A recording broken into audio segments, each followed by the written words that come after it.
Nəysə qulaq asmaq istəyəndə yenə də qulaq asarsınız. Mannada qalmışdı. Məncə şeydə qalmışdı. Aha. Mannada çox getməmişdik də, elə bil ki. Bəli, çox getmədik Mannadan. 20-yə kim getmişdik? 20-yə qədər. 20-yə qədər getmişdik. Mannanı tam yoxlamışdıq axıra kimi. Mannanı yoxlamışdık. Plus minus eləmişik.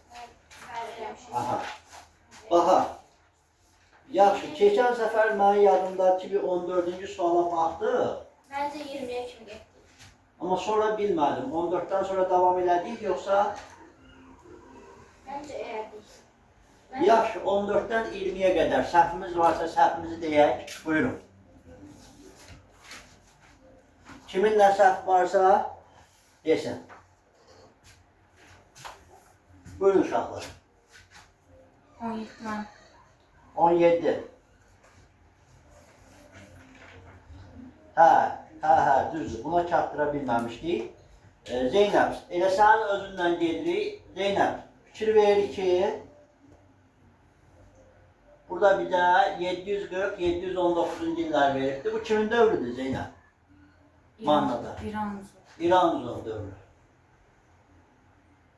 Bəli, Mannada İranzun dövrü ilə bağlı hadisələrə baxmalıyıq. 1. Aşurbanipalın Mannaya qoşun yeritməsi. Ümumən, Aşurbanipal kimdir?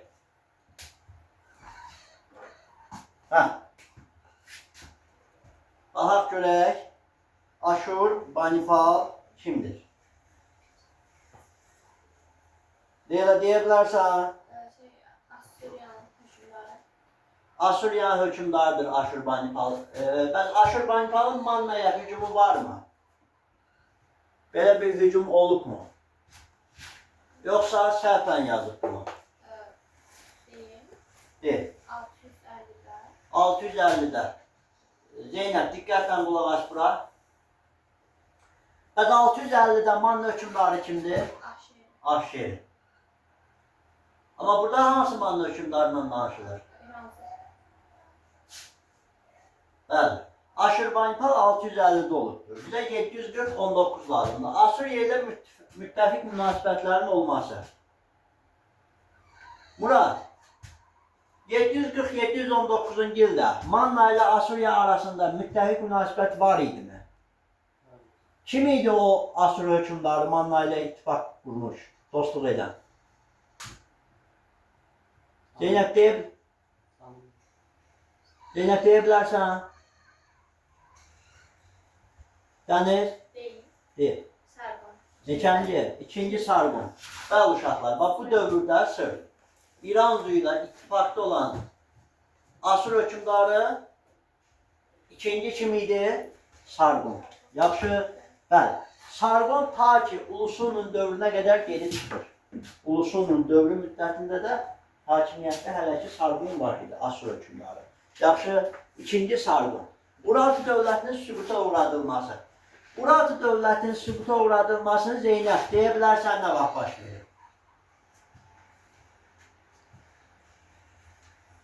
Özdə 3 dənə dövlət birlikdə süquta uğradılır burada.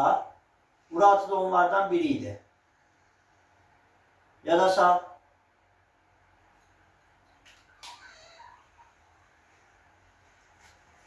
Murad. Bəli. İskit, Urartu, bir də Manna. Nə vaxt süquta uğradılır? 590. Eradan əvvəl 590. Hansı dövlət tərəfindən? Midya. Yaxşı Zeynəb. Midya eradan əvvəl 590'da həm İskiti, həm Urartunu, həm də Mannanı süquta uğradacaq. Yaddan çıxması. İndi burada bir dənə gəlir sual verəcəm. Görək kim tapacaq. Bax burada 590-cı ildə Midya hökümdarı kim olur? Deyil. Bilirsən? De görək. Asya. Asya. Şaxsar. Şaxsar. Asya. Bəli, bax. Midya. Bura biraz qarışdırılacaq yerdir. Media hökmdarlarını istəyirsinizsə qeyd edin. Birinci, Zeynəb, medianı müstəqilliyə çıxardan kimidir? Medianı müstəqilliyə çıxardan həmən o şəxs. Asurun tərkibindən müstəqilliyə çıxardır. Orada bir şəxs var idi, özü də üsyan qaldırmışdı. Keçən səfər danışdıq ki, bəs Manna mediaya nə vaxt dəstək göndərir? Elə bir sual-cavab prosesi keçdi. Manna mediaya, bu Aşşerinin dövründə Aşşeri mediaya dəstək göndərmişdi. Düzdür, özü də Asurla ittifaqı pozmuşdur axı. Bəli, o zaman. İndi gəlin, baxın, orada 673, 672-də medialı kim? Kaştariti.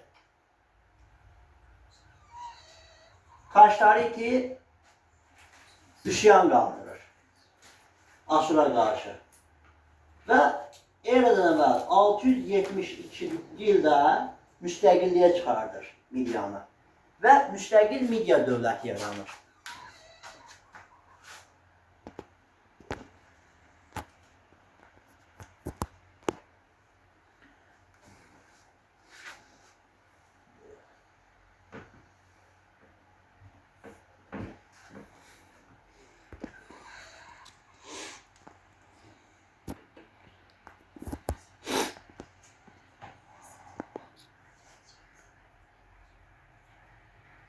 Uşaqlar bir dəqiqə. Bəli, Midiyanı müstəqilliyə çıxardır və neçəyə kimi Midiya hökmdarı olacaq bu? 653. Bəli, 653-ə qədər. Sonra bura haqqında danışaq. 653-cü ildə Midiyada İskit paşaxlığı yaranır. İskit ağalığı dövrüdür. Belə ki, İskitlər Midiyanı işğal edir. Bu da eradan əvvəl 653-dən 625-ə qədər. Bəli. Düz neçə il davam edib? 28 il İskitlər Midiyanı tutub. Yaxşı, 625-də kim qovacaq İskitləri Midiyadan?